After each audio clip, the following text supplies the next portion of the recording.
but knowledge comes easily to those with understanding. Madam Speaker, I want to read it again for the member for City West.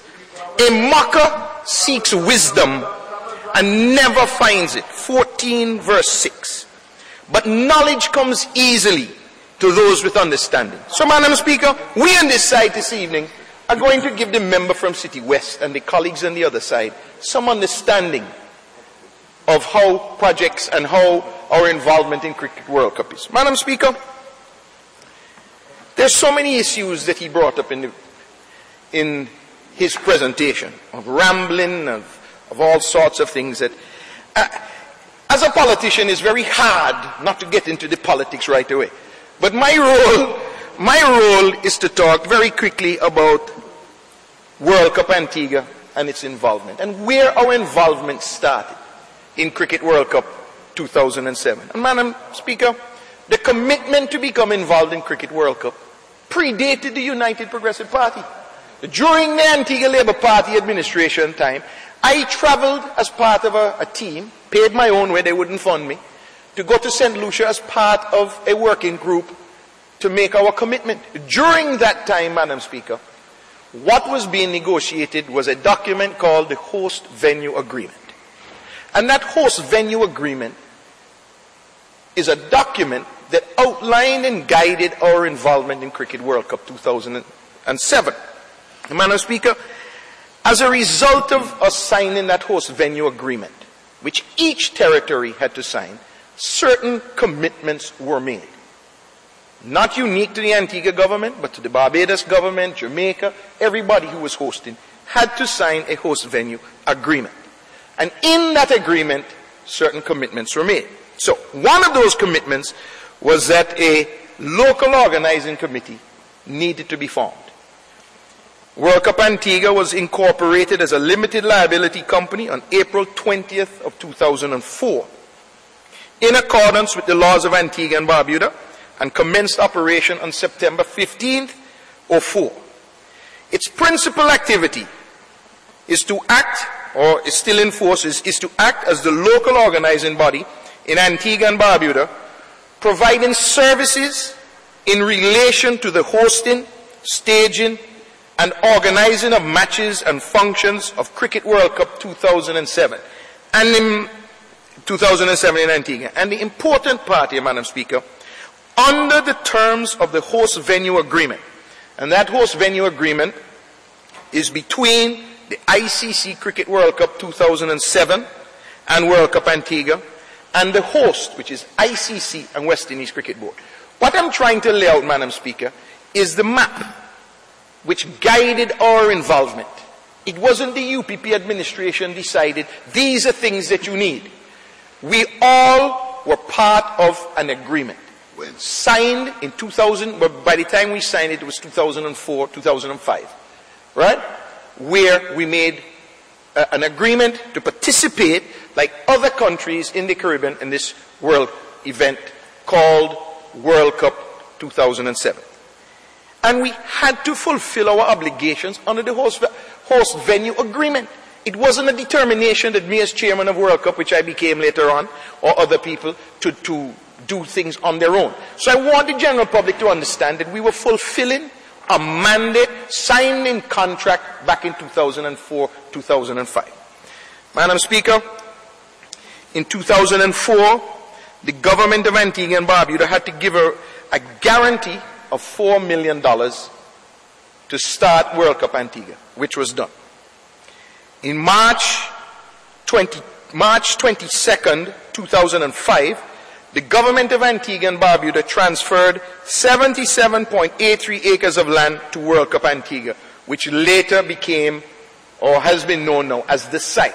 And that is the site on which the venue, the stadium, was built. So, Madam Speaker, that is just basically an outline as to where this thing started.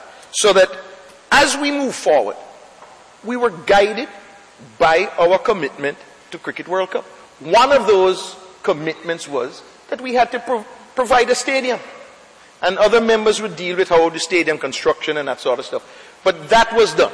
I am going to talk specifically about our involvement as Cricket World Cup, Worldcup Antigua Inc., because the member asked some questions. Now, Madam Speaker, the member from City West has asked for information regarding World Cup Antigua and how we haven't provided information and so forth. Before I give him some of that, there are issues regarding how contracts were issued. Now, Madam Speaker, I've made it clear that we were part of a regional agreement and we signed a host venue agreement. So, Madam Speaker, regarding contracts that dealt with World Cup Antigua, the member mentioned $12 million and so forth and how that money was expended. I will give him a bit in more detail, but I want to talk in general of some how these contracts were entered into and how they came about.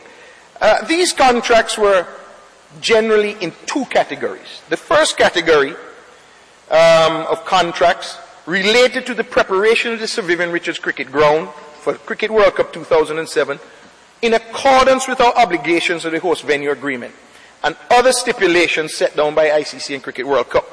The larger of these contracts were part of what were considered to be global contracts negotiated by Cricket World Cup 2007 for all the venues. Well, we were part of this global contract arrangement as World Cup Antigua Inc. And some of these fall into, for instance, GL Events.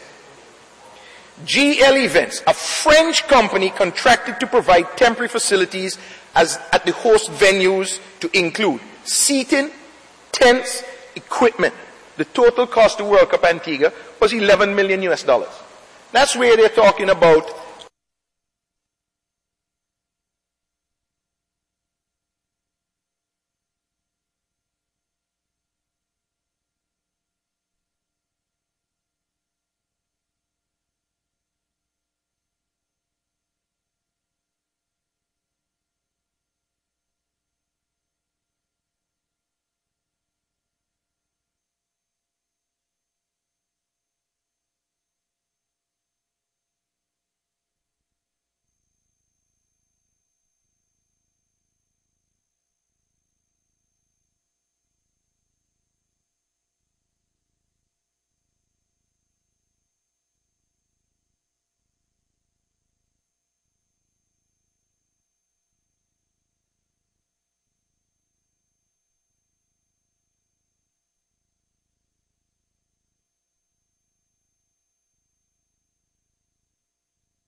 Thank you very much, and I now acknowledge the Honourable Member for St. John City West.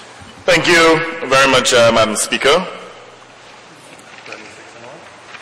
I stand to present the motion standing in my name dealing with the Cricket World Cup spending. And Madam Speaker, if I may be allowed to read the contents of this motion, which is in the form of a resolution. It reads as follows.